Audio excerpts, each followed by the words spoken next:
कहानी है रामपुर गांव की, जहां के मर्द महिलाओं को हमेशा नीचा दिखाने की कोशिश में रहते। अरे अभी तक खाना नहीं आया, क्या मुझे एक और शादी करने की जरूरत है? नहीं जी नहीं, ऐसा मत करना, वरना मैं कहाँ जाऊंगी। खाना लेकर मैं अभी आई जी। गांव की पंचायत में भी फैसले हमेशा औरतों के खिलाफ ही रहते। मैं जो फैसला सुनाता हूँ वो भगवान की आज्ञा होती है। इस लड़के ने अपने मन से शादी करके अच्छा नहीं किया। लड़के को घर भेज दो और इसकी शादी इसकी जाति की किसी लड़के से करवा दो, लेकिन ये लड़के, इसे तो गांव के बाहर निकाल दो। नहीं नहीं जमींदार साहब, ये क्या बोल रहे हैं? ऐसा नहीं हो सकता। मेरी बेटी मासूम है, इसे अच्छे बुरे की समझ नहीं है। अरे कहाँ जाएगी ये बेचारी? कहाँ जाएगी? इतनी चिंता है तो पूरे परिवार का गांव निकाला कर देते हैं। बेचारे पूरे बसे बसाए परिवार को गांव छोड़ना पड़ता है। चाहे जो हो, अगर बेटियों को कंट्रोल नहीं कर सकते तो गांव में रहने का कोई मतलब नहीं है। यहाँ औरतों को दब कर रहना होगा। कोई भी अपने हिसाब से कुछ नहीं कर सकता, सब ईश्वर की मर्जी से ही होगा।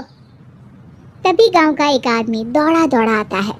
सरपंच साहब, जमींदार साहब, वो कालिया है ना, उसकी बेटी पढ़ने के लिए शहर जा रही है। अच्छा, ये कब हो गया? और कालिया की हिम्मत कैसे हो गई ऐसा करने की?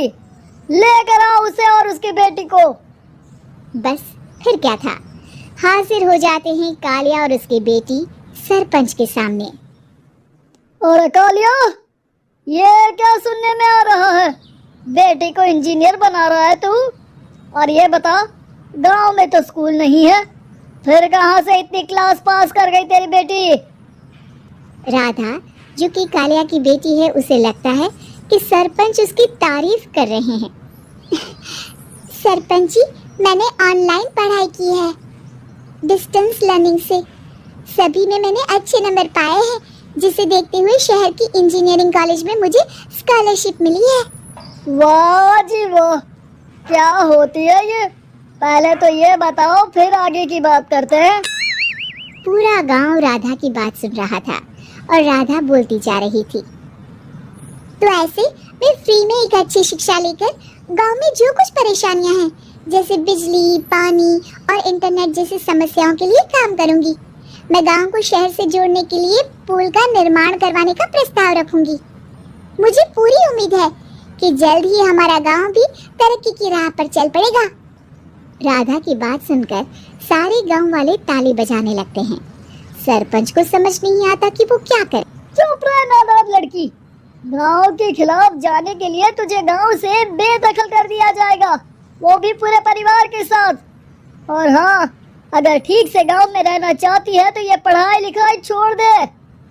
हम तेरे लिए गांव का कोई होनहार लड़का देखेंगे। तभी गांव का एक आदमी बोल पड़ता है। अरे नहीं नहीं सरपंच जी, राधा बिटिया जो बता रही है, अगर वैसा हो जाए तो हम लोगों को पैसा कमाने के लिए बाहर नहीं जाना पड़ेगा। हाँ जी, और ना ही कोसों दूर पानी के लिए भटकना पड़ेगा।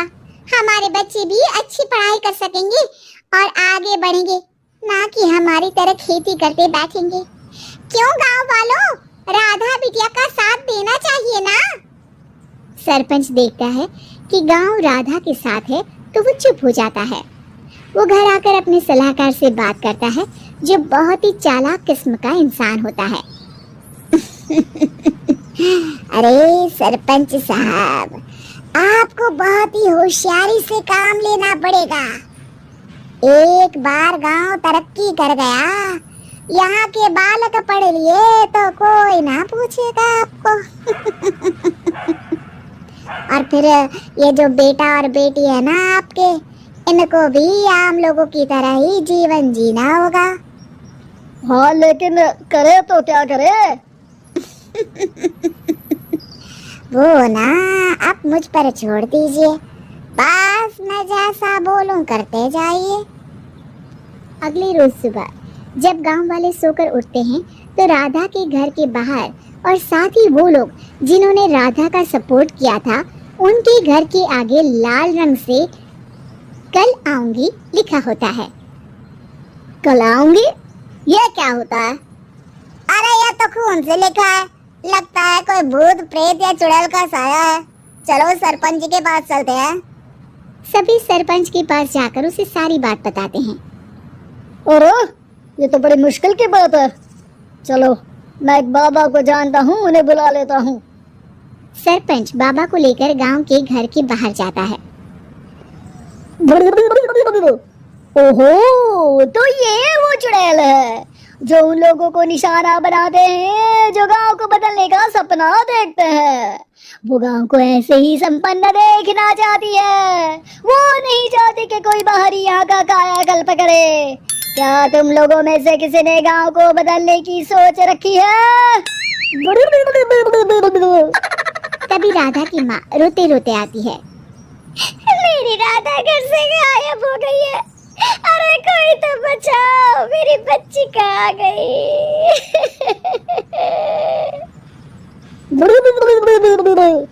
ले गई वो चुड़ैल, तेरी बच्ची को ले गई। अब वो उसे शापित करके छोड़ेगी, उस पर चुड़ैल का साया हो जाएगा। तभी बुरी सी हालत में राधा भी वहाँ आ जाती है। उसके बाल चुड़ैल की तरह फैले होते हैं और कपड़ों में खून लगा होता है। सभी राधा को देखकर डर जाते हैं। माँ, पता नहीं मुझे कौन उठा कर ले गया था। अरे दूर दूर हो जा चुड़ैल, अब हम लोग इस गांव में नहीं रुकेंगे। अरे कैसी बातें कर रहे हैं आप? कल तो आप मेरे भरोसे गांव का हुलिया बदलने, अपने बच्चों को पढ़ाने और तरक्की उन्नति की बात कर रहे थे, तो आज क्या हो गया आपको? ये फिर तुम लोगों को बहकाएगी। ये चुड़ैल गांव में आ चुकी है, ऐसे ही ये तुम्हारे घर के बच्चों को भी ले जाएगी। गांव वाले राधा को गांव से बाहर निकाल देते हैं। उसके माँ बाप रोते रहते हैं, लेकिन गांव वाले नहीं मानते। मैं भी अपनी बहन के साथ गांव के बाहर रहूंगा, लेकिन वो पढ़ाई नहीं छोड़ेगी। वहीं सरपंच के घर पर सलाहकार कहता है, देखा, सांप भी मर गया और लाठी भी नहीं टूटी। लेकिन अगले ही दिन सरपंच के घर के बाहर भी वही शब्द लिखे होते हैं। और फिर सरपंच की बीवी कहती है, हमारी बेटी को किसी ने अगवा कर लिया है। तभी राधा का भाई वहां आ जाता है। अरे गांव वालों, मैंने सरपंच जी की बेटी को देखा था। वो चुड़ैल उसे उठाकर ले जा रही थी। अरे क्या मजाक कर रहे हो? नहीं नहीं सरपंच जी, आप नहीं जानते। वो चुड़ैल अब आपकी बेटी में आ जाएगी, जैसे राधा के अंदर आ गई थी। तभी सरपंच की बेटी वैसी ही हालत में वहां आती है जैसे राधा आई थी। पापा, पता नहीं कैसे मैं गायब हो गई थी। चुड़ैल, इसके अंदर भी चुड़ैल का साया है, मारो इसे। अरे नहीं नहीं, इसे भी राधा के पास गांव के बाहर ही भेज दो। अरे चुप रहो, मेरी बेटी कहीं नहीं जाएगी और चुड़ैल वुड़ैल कुछ नहीं होता है। अरे कैसे बात कर रहे हो सरपंच जी? आप तो बोल रहे थे कि आपका फैसला भगवान का ज्ञान होता है, तो अपने पर बात आई तो अब आप ऐसे बोल रहे हैं। अरे ना ना ना, आपको अपनी बेटी को त्यागना ही होगा। अरे बुलाओ बाबा को। राधा का भाई बाबा को ले आता है, जिसे अब गांव वालों के डर के कारण सच बोलना पड़ता है। मैं कोई बाबा नहीं हूँ, मैं तो मोची था। ये सलाहकार महोदय ने मुझे कहा था एक्टिंग करने को। वो मुझे पैसे देने वाले हैं। अब मुझे माफ कर दो। गलती हो गई, मुझे माफ कर दो। तभी वहाँ राधा आ जाती है। देखा सरपंच जी, जब गांव के बच्चे साक्षर होंगे तो आप जैसे लोगों की चालाकी नहीं चलेगी। मीरपुर नाम के शहर में तेजस अपनी पत्नी नीरू के साथ रहता था। पति पत्नी दोनों ही नौकरी करते थे। एक दिन तेजस गांव अपनी माँ के पास फोन करता है। हेलो, प्रणाम माँ। जीते रहो माँ, तुम दादी बनने वाली हो। हैं? अरे वाह, ठीक है बेटा, मैं कल ही आती हूँ। जब माँ जी शहर पहुंची तो बेटे बहू ने बहुत अच्छे से स्वागत किया। लीजिए माँ जी चाय। अरे गर्मा गर्म पकोड़े ले आओ माँ के लिए। नीरू रसोई में गई और 2 मिनट में ही पकोड़े ले आई। जी ये लीजिए। बहू जादू से बनाए हैं क्या? अभी तो रसोई में गई थी। यम्मी। माँ जी शीला रसोई में पकोड़े तल रही है, मैं बस लेकर आई। हे भगवान, मेरा धर्म भ्रष्ट कर दिया तूने। अब तो गंगा जल से शुद्धिकरण करना होगा। दूसरे दिन, माँ जी मैंने नाश्ता बना दिया है, ऑफिस जा रही हूँ। पर अभी तो घर का सारा काम पड़ा है। शीला आती ही होगी, झाड़ू पोछा बर्तन कपड़े वो सब कर लेगी। हमारे जमाने में घर का सारा काम हम ही करते थे। जी माँ जी आप बहुत होशियार हैं, मैं घर ऑफिस दोनों नहीं संभाल पाती। तो जरूरत क्या है घर से बाहर जाकर चाकरी करने की? वैसे भी घर का काम खुद करने से घर में बरकत आती है, समझी? पर माँ जी। पर वर कुछ नहीं, इस महीने की पगार मिले फिर ऑफिस बंद। हाँ।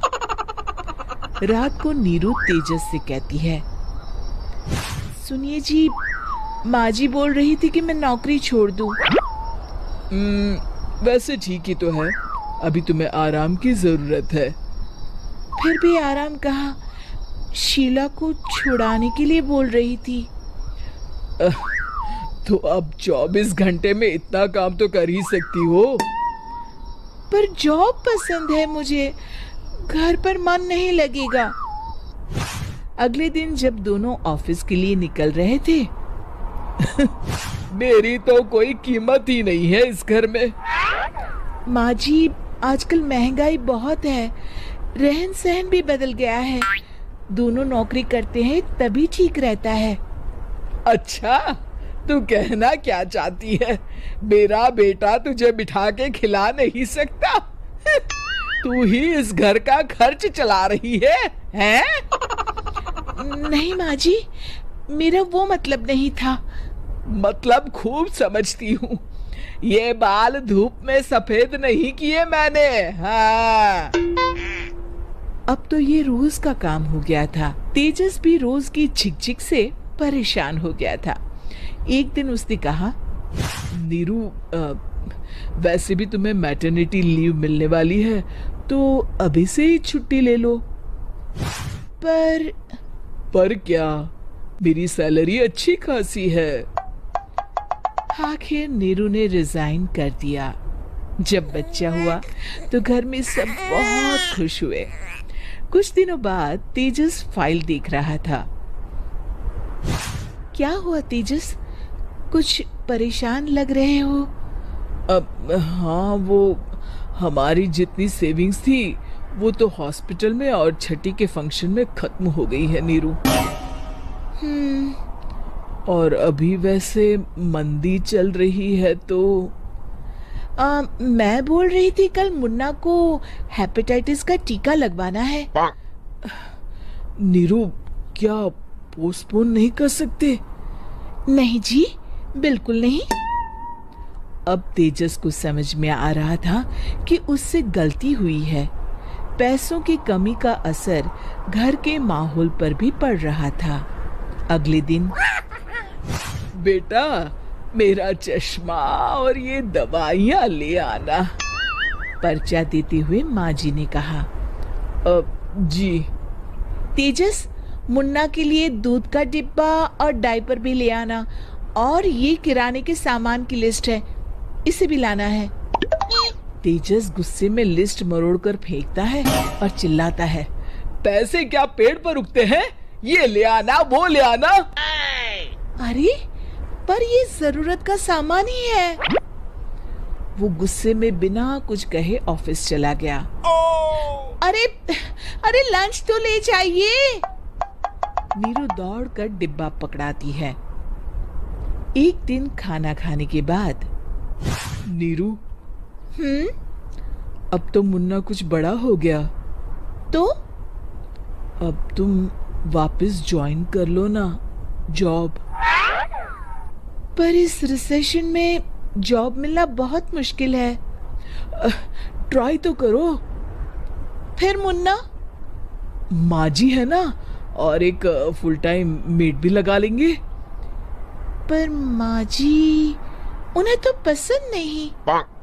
तभी माँ जी वहां आ जाती है और प्यार से नीरू के सर पर हाथ फेरते हुए बोलती है, अब मेरी समझ में आ गया बहू, पहले के और अब के समय में अंतर है। तुम काम शुरू करो, मुन्ना की जिम्मेदारी मेरी। मेरी प्यारी माँ जी। ये कहकर नीरू उनके गले लग गई। शिक्षा, परिवर्तन संसार का नियम है, हमें भी समय के साथ चलना चाहिए। उम्मीद है कि आपको हमारी ये कहानी पसंद आई होगी। कृपया हमारे चैनल को सब्सक्राइब करें और सभी अपडेट्स के लिए बेल आइकन जरूर क्लिक करें। और हाँ, वीडियो लाइक और शेयर करना मत भूलिएगा।